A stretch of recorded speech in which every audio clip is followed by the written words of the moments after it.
So, Coach, I was thinking about the music for our routine. Really? We're gonna skate to one song only. Lady Hump by the Black Eyed Peas.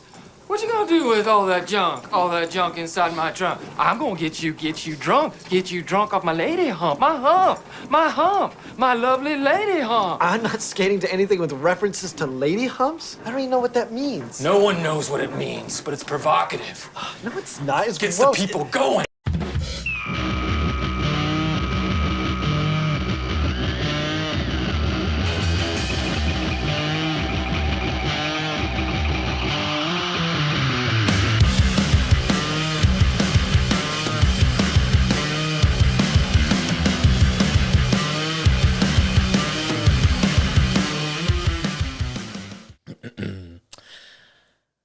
You know what gets the people going even more than the Black Eyed Peas? The Chicago Bears. The people hath spoken through audio recordings and re-recordings that they've texted and emailed us, waxing all kinds of poetic about their hopes and dreams and fears for the coming season, with some damn bold predictions along the way. So let's get into it and take a pulse of the people, part 2. Yeah, these were great. Thanks everybody for sending them in.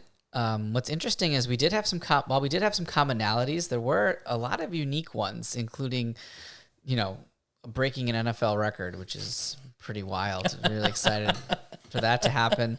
But yeah, let's dive into the first question, which was, what is your definition of success for the 2025 Chicago Bears? So do your best. Don't do a lot of bad things. Just try your best and to win, and then just make it a good season. Just being 500 and growing as a team is the definition of success for the Bears this season. My definition for success is not objective. However, it is subjective. I would like to see cohesion amongst the offensive line. I would like to see Caleb not constantly running for his life. I would like to see Caleb throwing accurately. I would like to see them run Ben Johnson's offense efficiently. I would like to see the same mistakes that Eberflus was committing from a game to game to not be done by this new coaching staff. So yeah, more or less the eye test rather than any sort of constraint that would be placed upon them by looking at just their win-loss record. just keep passing and just don't get try to not get as much flags and as they fight as the players fight. Don't just go and get involved with it. And then they might call a flag on you. So Okay. My definition of success for the Bears this season would be that we finally found our franchise quarterback in Caleb. All right. Hey, guys, this is my answer to the 3 questions. So for definition of success, I'd say it's 2 things. One is we need to be in the hunt at the end of the season, not out of the playoffs, play all meaningful games. We don't necessarily need to make the playoffs, but, still in contention. And we need to know that Caleb Williams is the guy. We can't have a Justin Fields year 2, year 3 situation where it's is he not? He has to be a definitive top half quarterback this year. Definition of success for the Bears this season: 1, Caleb making a big jump, hopefully into that top tier quarterback area, and 2, the Bears being in the playoff picture towards the end of the year, at least, hopefully having a shot at that last wild card. My definition of success is us being better than last season. We brought in a ton of new personnel on the line. We've got a new coaching staff that needs to be able to develop Caleb, and we have to be able to drop that sack count significantly. In addition, we have to be playing in meaningful games at the end of the season. We don't need to make the playoffs, but we need to be in the meaningful games and not ones that require us to win out in 47 ridiculous tiebreaker situations going our way. We need to be in the fight, and we have to walk away from this season knowing that we are a legit playoff team next year. Definition of success for the Bears this year: you have to be shooting for a playoff spot. Week 17 and Week 18 have to count. Your division almost looks winnable with Detroit having a new coaching staff, Minnesota having an untested quarterback. It also looks possible that NFC East won't be sending 2 wild cards this year, and then NFC South and NFC West continue to be moderately relevant. You have to hold yourself to the expectation that you are in contention late in the season or it's a failure. My definition of a success for the Chicago Bears this year, no questions asked, is playoff berth. You know what I mean? Making it past the first round and making a deep playoff run. I think we're more than capable with the pieces we've added. We've got Ben Johnson, ton of new rookies, and we've got second-year Caleb Williams under Ben Johnson. It's pretty hopeful. So, yeah, I'll need to see a playoff berth. I think the definition of success for the Bears this season is making the playoffs and winning a playoff game, at least. We're shooting for the moon, huh? I think I think that really escalated there. We went from, hey, let's just look better to win a playoff game, which is, I think most fans are somewhere in between there, right? Yeah. I think a lot of fans are scared of this, like we talked about several times on this podcast, right? Like, if this doesn't work, where do we go from here, right? Yeah. So I think Bears fans are tempering it back a little bit, being like, hey, I really just want to give myself more warm and fuzzies with this quarterback, with this coach. Like, even if we don't make the playoffs, let's say we win 9 games and we're the first team out, it's like, did it pass the eye test? Yeah. Like, did we feel like, oh yeah, Caleb and Ben, it worked. We didn't have bonehead plays. Maybe we just didn't get enough pass rush, or our left tackle situation was really bad. Things that we know were holes going in exploited themselves. But the things that we were hoping worked out did work out. Like, Ben Johnson didn't hold on to a timeout like Eberflus did at the end of the Thanksgiving game, where he's just looking like an idiot on the sidelines, right? Or like call a timeout before a Hail Mary because our player's yucking it up with the fans. Stupid shit like that. If we can avoid being on Sports Center for the wrong reasons, I think people would be like, okay, we're going in the right direction. I think before I listened to all of those, I was like, if we look competent, then I think I'll be okay.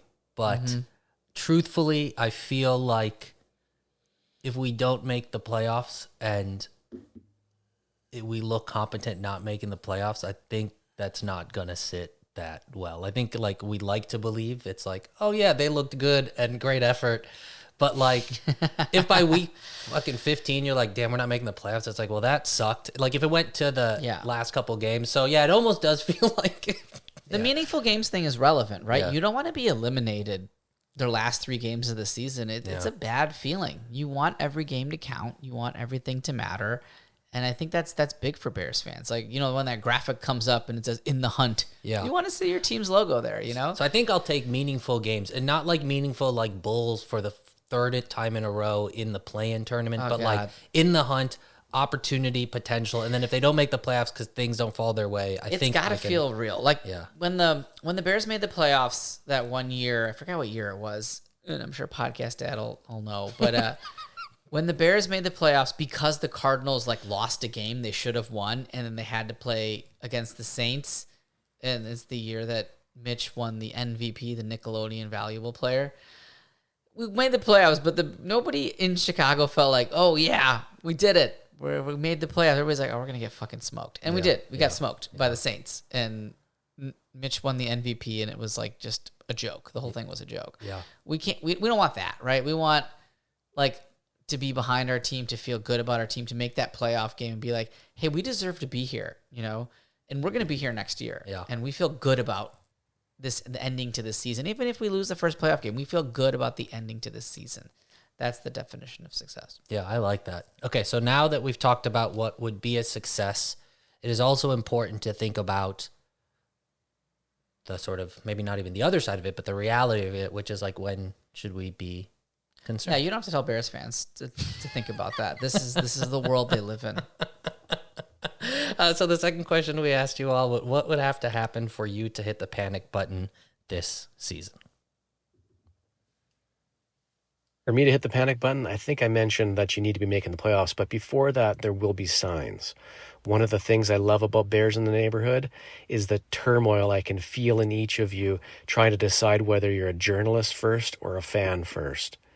Your journalistic integrity will cause you to be objective and report on the facts, but the fan in you can maintain that audacious hope. And if I see that flip, then I'll know that young Caleb is cooked and the Bears are cooked.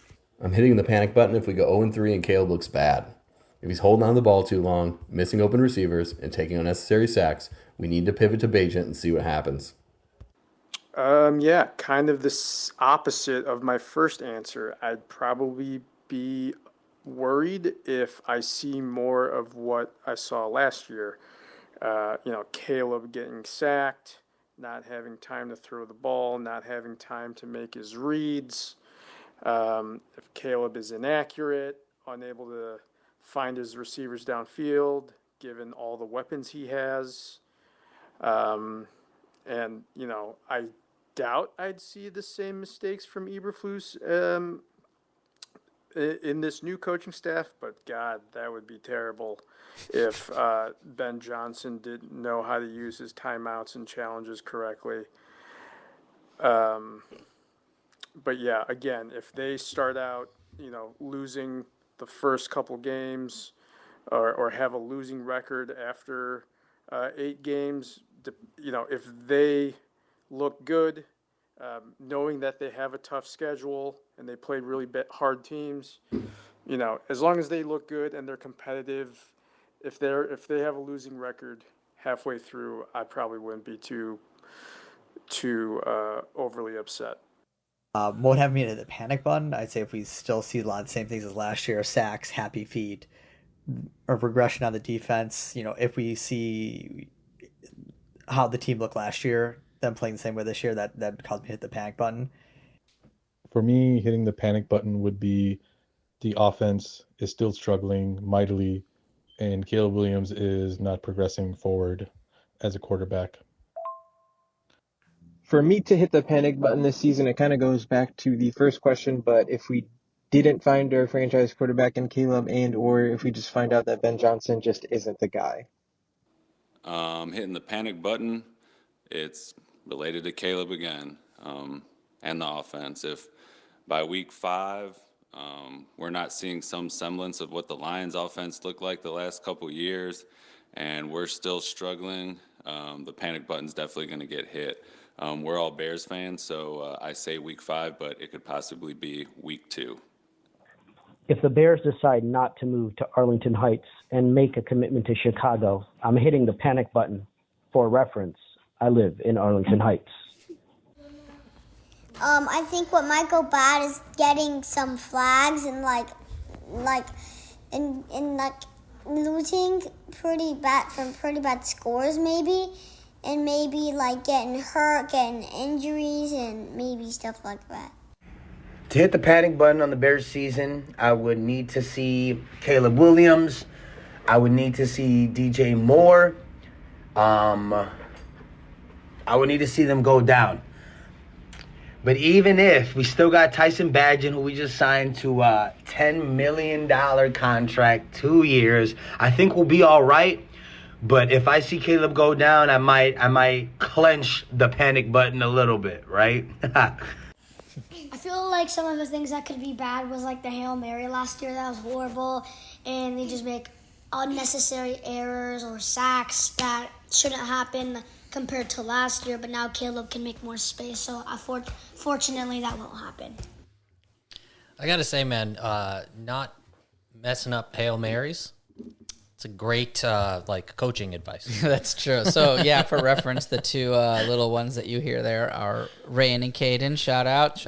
My 8-year-old and 7-year-old avid Bears fans. Although Rayan does have an Eagles lunchbox. Yeah, he loves Saquon Barkley. So, really? Yeah. Since his Giant days, he was a Saquon fan? No, I don't think Rayan could read. So this is a new thing. What I liked there was you can hear Dustin's depression in real time. He started talking and then he depressed himself as he completed his sentences. I said 30 seconds or less so you wouldn't get to the point of self-depression. He went beyond that 30-second mark and depressed himself. I think he had a drink after that answer. Where are you at from a panic button perspective? So maybe I'm unique in this, but my panic is more tied to the coaching than the quarterback. If Caleb is bad, but I feel like Ben Johnson is good, I'm not going to be as panicked. I will be panicked if it's the other way. If Ben Johnson cannot coach, I will be panicked. Yeah. If it looks like Caleb is struggling, and it looks like if Ben, and it's hard to separate the two, right? But if you can determine that, yes, Caleb is struggling, but the coaching is sound, I won't be as panicked because Ben's a young coach, and coaches have a much larger shelf life than a player. They're going to be around. They don't age out of that. I mean, eventually they do, but Pete Carroll's 70, right? Yeah. Like if you get the right coach, you can miss on a quarterback and get another quarterback. Yeah. And as much as it would suck to move on from Caleb, I trust Ben Johnson. If I know Ben Johnson can coach, I'd feel okay. Yeah. To be like, all right, this guy will figure it out because he's a smart guy and he knows what he's looking for and he knows what he wants. I wish it worked out with Caleb, just like I wished it worked out with Fields, but it didn't. But at least I have confidence that this guy is going to get it right. I didn't have that confidence with Flus, certainly, right? Yeah. And Nagy, maybe, but like he was showing that he couldn't really get it done. But if Ben Johnson shows that he can get it done, I will not be as panicked if Caleb still struggles. But if Ben seems overwhelmed, bad challenges, Eberflus is awful with challenges, right? Yeah. And timeouts. If Yeah. Ben is really bad with those things and you're just like, shit, this guy can't coach. Like that would make me hit the panic button because then where are we? Where are we, right? We're never going to know if Caleb's the guy because he's not getting the right coaching. It doesn't even matter, right? Because you don't have the right guy calling the plays. You don't have the right guy at the helm. Yeah. That's what would hit the panic button. That's very for me. interesting. Yeah, my only sort of panic thing is, as kind of Matthias talked about, I think I'm like truly going to try and be chill until like the bye week. Because Ben Johnson, like we don't really even know who we are. I think that's when. But I think there's like just not. And I feel like it ends up being a very subjective thing. They just don't look good. They don't look structured. Exactly. They look disorganized, which Yep. is that a coaching thing? Because I think it'll come out like, nah, he missed his third read. He was open. We didn't see it. Like those sorts of things. If that keeps coming up, I think then I'll start to freak out a little bit. But I am going to try and wait 4 games before I make any sort of like, I'm freaking the fuck out right now. Yeah. Hit us with that last question. The last question is give us your bold prediction for the 2025 Chicago Bears. I feel like the Bears have a potential to make it to the playoffs this season because in the preseason games, they were doing pretty good. And I mean, no one really knows because there was the backup teams, but who knows? Maybe they could because, I mean, we'll find out on the Bears' first game today. I mean, no, not today. Caleb Williams will win the MVP this year. Hot take. And my big prediction for this year, or bold prediction, Colston Loveland wins the Offensive Rookie of the Year. Boom, bear down. And my bold prediction for this upcoming season is that we will finally see Caleb hit a deep ball.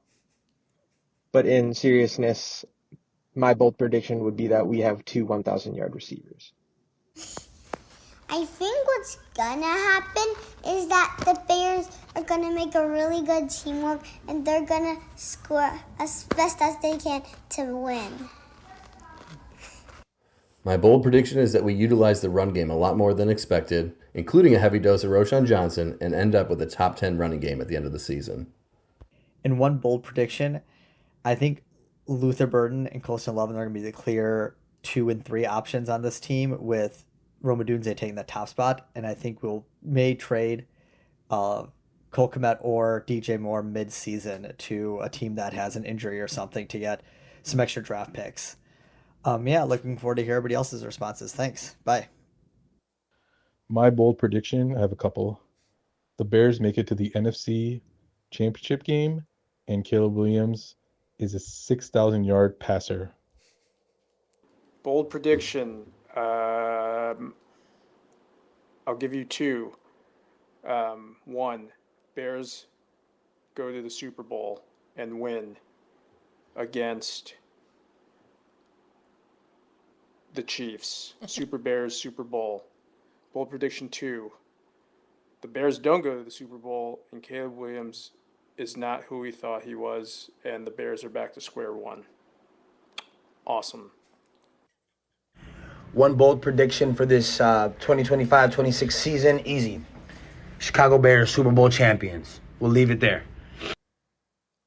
If I'm being a little bit bold and I'm wanting to instill some false hope, my prediction is Dan Campbell's coordinator losses are too much and the Lions can't keep it together.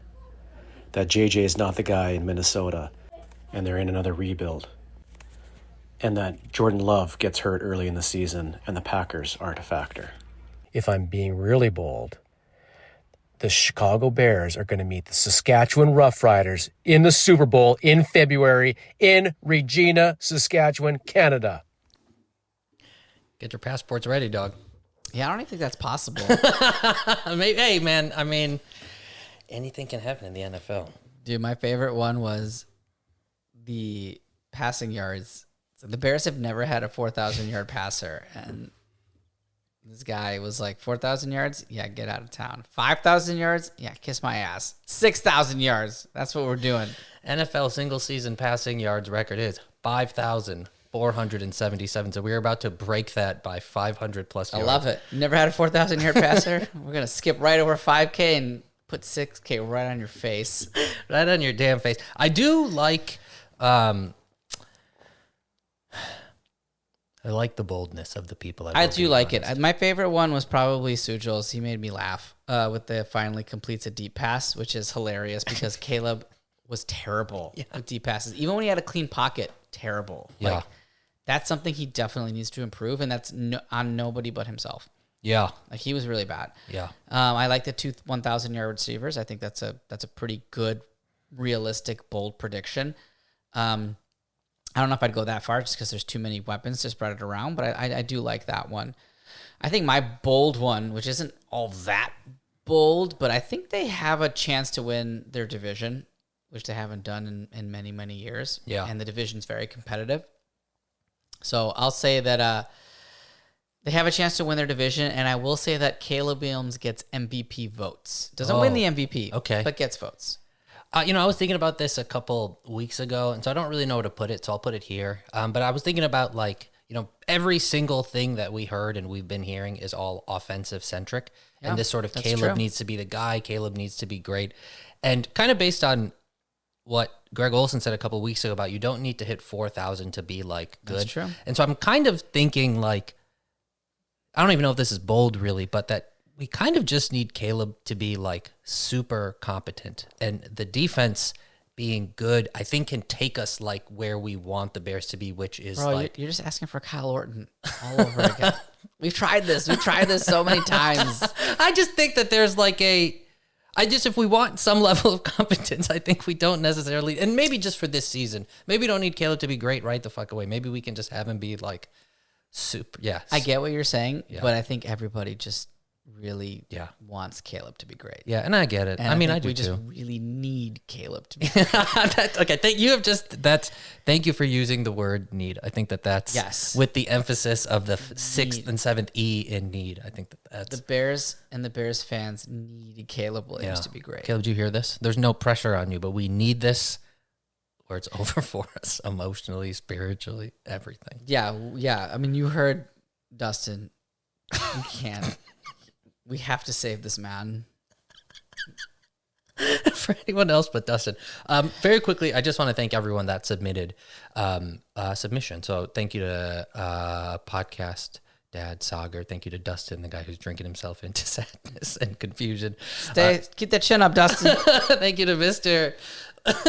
6,000 yard San, the Unk of Arlington Heights, Giovanni from Honda, who I met, who now on the pod, Zach from Saskatchewan, Lone Star Daddy Matthias, Sujal, who hates Caleb's Social. It's okay. He can do interviews. It's fine.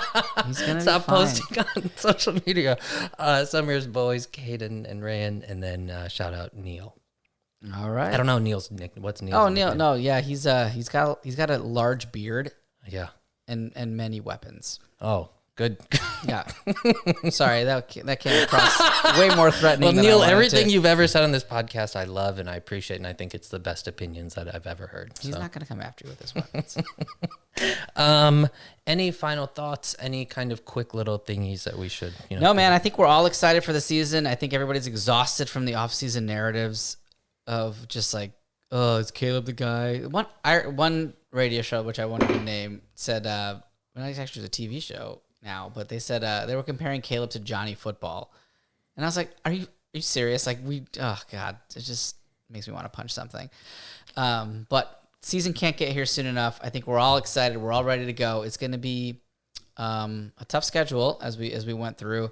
I did my predictions on Bears on Tap Sportsnet, and I think I had them going with 10 wins and making the playoffs. So hopefully we can get there. But yeah, no, I think we're all excited. And the next Bears in the Neighborhood will be reflecting on the Week 1 win against the Minnesota Vikings. So yeah, looking forward to that. Hell yeah. The next time you hear our voice, it'll be after game 1. And I feel like there are pretty much 2 options for Bears fandom. One is the panic button will be hit because we don't look as good as we had hoped we would have looked, or we're the best team in the league button has been hit because the whole game looks like the first drive against the Bills. Sounds like Dustin's predictions. Just chaos. Dustin, you were supposed to pick one prediction. You can't have 2 predictions. For Samir Patel, I'm Chirag Rathod. We are the Bears in the Neighborhood, your weekly insight into the Chicago Bears in under 30 minutes, and we will catch you all next week. Let's go, Rough Riders.